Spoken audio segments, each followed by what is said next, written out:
नमस्कार मित्रांनो, मी विष्णू लोखंडे. तुमच्या सर्वांचं स्वागत आहे आपल्या विष्णू ब्लॉग यूट्यूब चॅनलमध्ये. तर प्लीज ज्यांनी कोणी सबस्क्राईब केलं नसेल त्यांनी सबस्क्राईब करा, व्हिडिओला लाईक करा आणि व्हिडिओ पूर्ण बघा. तर तुम्हाला मी जसं की थंबनेलवर दाखवलेलं आहे त्याचप्रमाणे व्हिडिओ सांगणार आहे, आज दाखवणार आहे आणि माझा अनुभव सांगणार. तर चला बघू.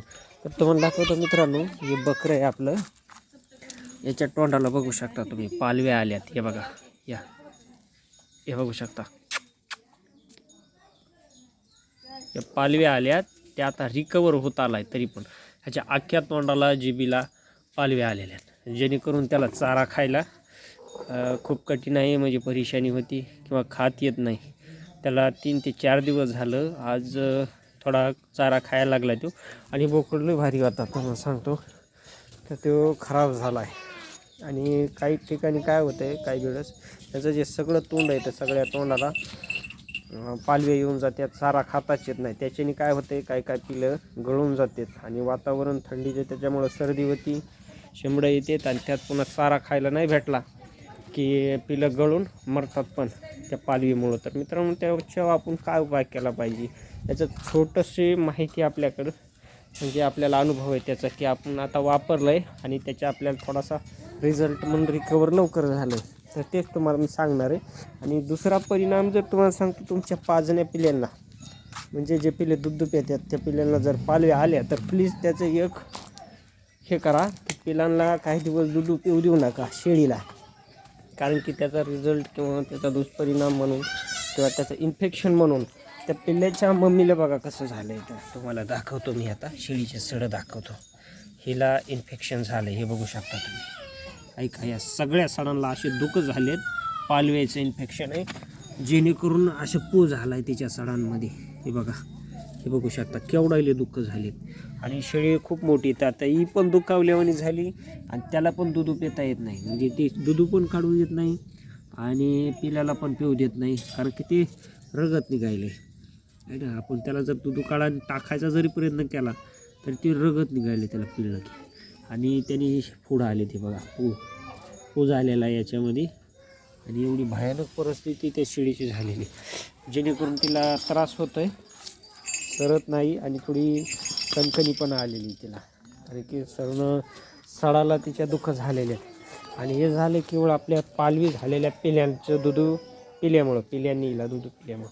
त्याच्यामुळं प्लीज कोणाच्या जर पिलांना पालवी झाली तर त्यांनी काय शेळ्यांना दूध पाजू नका रिकवर होईपर्यंत. आणि तुम्हाला याचा तोडगा म्हणून माझ्या अनुभवाने, तुमच्याकडे क्रीम वगैरे तर असतीलच, जे की मेडिकलवर भेटतात, पण त्यापेक्षा घरगुती उपाय म्हणून मी एक प्रयोग केलेला आहे की पहिल्यापासून करतो की शेळ्यांना सोप्या पद्धतीमध्ये. तर काय करायचं, खोबऱ्याचं तेल घ्यायचं, जे की आता हिवाळ्यामध्ये जास्त गार होतं आहे आणि गार झाल्यामुळं आळून बसतं ते, म्हणजे निघून जात नाही लवकर. तर खोबऱ्याचं तेल आणि हळद घ्यायची, त्यात चिमूटभर मीठ टाकायचं, मस्त पेस्ट मिक्स करायची आणि त्या शेळीच्या सडांना आणि त्या बकऱ्याच्या तोंडाला, ज्यांना की पालवे झाल्यात, तर पूर्णपणे 2 टाईम लावायचं, सकाळ संध्याकाळ. 2 ते 3 दिवसामध्ये तुम्हाला रिझल्ट येऊन जाईल. पिल्याच्या पालव्या कमी व्हायला लागतील, त्या गळायला लागतील आणि रिकवर व्हायला येईल. आता तोच रिझल्ट आम्हाला पण आलेला आहे. आता तुम्हाला दाखवलेल्या शेळीची मिसळ खूप भयानक होती.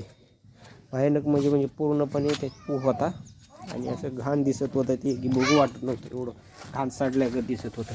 पण आता तुम्ही बघू शकता 2-3 दिवसानंतर आपण हळदीने ते लावल्यानंतर हे काळे डाग झालेत, म्हणजे वाळायला लागले, त्यांनी खपली धरली. हे बघा. पण एवढी भयानक परिस्थिती शेळीला होती केवळ पालव्यामुळं. आणि त्या बकऱ्यांनी लगभग 4 ते 5 दिवस झाले काही खाल्लेलं नाही. हे सर थोडं खात होतं. आता ते कालपासून थोडंसं खायला लागले, कारण त्याच्या पालव्या आहेत ना रिकवर झालेले आहेत. बघू शकता, लय भारी पिल्लू होतं. आता लय मोठं झालंय. हां, नाव काय त्याचं? जंटू. हे बघा, मनूदादा आहे, जातं जंटू. आणि जंटूची पार सगळी वाट लागून गेली पालव्यामुळं. तर प्लीज काळजी घ्या. आणि जर पिलांना पालव्या आल्या नाही चारा खाल्ला, त्यात परत सर्दी होती गारव्यानी, अजून ताप वगैरे आली तर पिलू मरून जाते. ते चारा खाता येत नाही, दूध पिता येत नाही, त्याच्यामुळे काळजी घ्या. आणि हा व्हिडिओमध्ये मी खास ज्या माणसाकडे मेडिकल नाही किंवा आपले गरिबीची माणसं आहेत गोळ्या औषधे लांब आहेत, गावाच्या लांब आहेत, शहराच्या लांब आहेत. तर तशा लोकांनी उपाय करा. काय लोक काय करतात, दुधाचा फेस लावतात. त्यांनी फरक पडतो, पण एवढा नाही पडत दुधाच्या फेसने. त्यापेक्षा तुमच्याकडे डालडा असेल किंवा नुसतं खोबऱ्याचं तेल हळदीमध्ये मी सांगितले तसं लावा. 2-3 दिवसात रिझल्ट येतो. पिल्याच्या तोंडाला पण रेग्युलर लावा, सकाळ आणि संध्याकाळ 2 टाईम. आणि खोबऱ्याचं तेल आळून बसते आणि त्याच्यामुळे त्या सॉफ्ट होत्यात आहे ना. तर इकडं बसलेल्यात आपल्या शेळ्या, 2-4 शेळ्या गरीब माणसाच्या. तर प्लीज व्हिडिओला लाईक करा, चॅनल सबस्क्राईब करा, सपोर्ट करा. इकडं बघा, हे आपल्या एवढ्या शेळ्या आहेत. आपल्याकडे काही सोय नाही अजून बाबा, पत्र वगैरे तर आपण अशा थपडामध्ये बांधतो गारव्याचं. आणि संध्याकाळी अशी सकाळ झाली ऊन पडत असे बाहेरून पांगून आता सोडायचाच वेळ झाला आहे. तर चला बाय, भेटू. मला जे माहीत होतं किंवा मला कळालं की मला वाटलं तुम्हाला सांगावा, जेणेकरून मदत होईल. पालवेजला काय असे घाबरायचं नाही, पण पिलांसाठी धोक्याचं. शेळीचे काच रिकवर होऊन जाईल, कारण शेळीत मोठी सहनशक्ती किंवा रिकवरची क्षमता असते. पण पिलामध्ये काय होतं, आमचा पिल्लू जरा मोठा आहे, पण तुमचं पिल्लू जर बारीक असली तर पिल्ले नक्कीच मरणार. सर्दी, ताप आणि खुरकूत म्हणजे ते तोंडाला पाले, त्याच्याने काय होतं, पिल्ल्याला चारा पाणी खाता येत नाही, सर्दीवरती ताप येते आणि पिल्लं मरू पण शकतात. तर काळजी घ्या आणि लक्ष द्या लवकर. शेळीला इन्फेक्शन जर झालं तर लयच खराब होऊन जाते शेळी, पण चरत नाही, दुखावती. तर प्लीज सपोर्ट करा. भेटूयात पुढच्या व्हिडिओमध्ये. धन्यवाद.